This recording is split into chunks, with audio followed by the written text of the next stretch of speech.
je m'appelle Magali de Roubin, j'ai 52 ans, je suis père aidante et animatrice coordinatrice au GEM Rêve-là à l'Isle-sur-la-Sorgue dans le Vaucluse.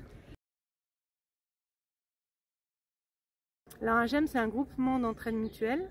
Un groupe d'entraide mutuelle, pardon, et il y en a à peu près 650 en France. Dans la région PACA, il y en a à peu près 45, et en fait, ça a été créé en 2005 par l'État, qui s'est rendu compte qu'il y avait une solitude des personnes qui avaient un trouble psychique. C'est un lieu de rencontre et c'est un lieu aussi où ça favorise vraiment le lien social. C'est un lieu qui permet aussi la reprise de confiance en soi. Alors, c'est associatif.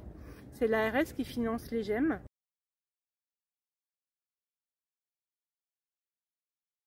Alors moi j'ai un parcours de bipolaire qui s'est déclenché, j'avais 24 ans. Et à l'époque j'étais à Montréal, je faisais mes études.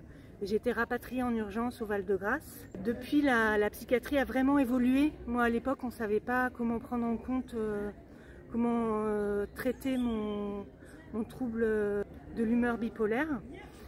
Et je peux dire que mon rétablissement, il s'est fondé sur une pratique, sur la question de qu'est-ce qui fait sens, pourquoi ça m'est arrivé. Et voilà, donc la méditation, le yoga et puis la spiritualité. Voilà, personnellement, c'est passé par là. C'est pas du tout passé par des réseaux de soins ou de réhabilitation psychosociale. Voilà, c'est un cheminement intérieur en fait.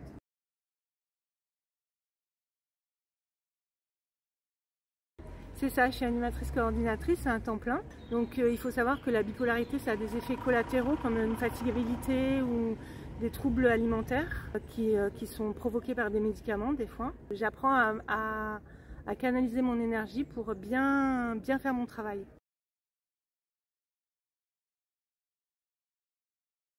Par exemple, il y a des GEM qui sont centrés autour de l'autisme, des GEM qui ont une spécificité autour des traumatisés crâniens ou des cérébrolésés, et des personnes ayant des troubles psychiques, usagers de la psychiatrie ou anciens usagers de la psychiatrie. Alors ce qu'il faut savoir, c'est qu'il n'y a pas du tout de questionnaire quand on arrive au GEM.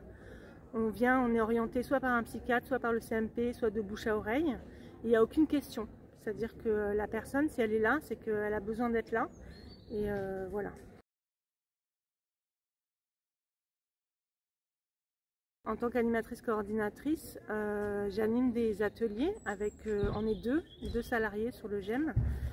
Moi j'ai une casquette théâtre, je suis clown aussi depuis des années et j'anime des ateliers théâtre, des ateliers créatifs, couture, voilà. Il n'y a rien qui est obligatoire, il y a à peu près une dizaine de personnes en moyenne qui passent à la journée. En fait, les personnes, elles peuvent manger avec nous, elles peuvent rester 5 minutes comme elles peuvent rester toute la journée. C'est vraiment un lieu de liberté, contrairement au lieu de soins où des fois on a rendez-vous avec le psychiatre, on doit prendre ses médicaments tous les jours à telle heure. Alors que là, même mon atelier théâtre, il n'y a pas d'engagement en fait. Voilà, c'est ça.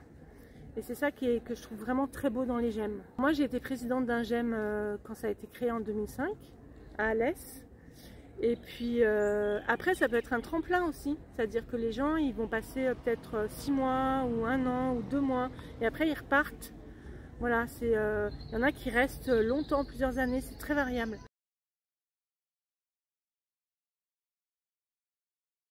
Chaque personne est différente et chaque personne a des besoins différents. Donc un GEM ça répond à certains besoins et à certaines demandes. Et c'est pas tout le monde qui a envie d'aller dans un GEM, donc c'est pas une obligation, non.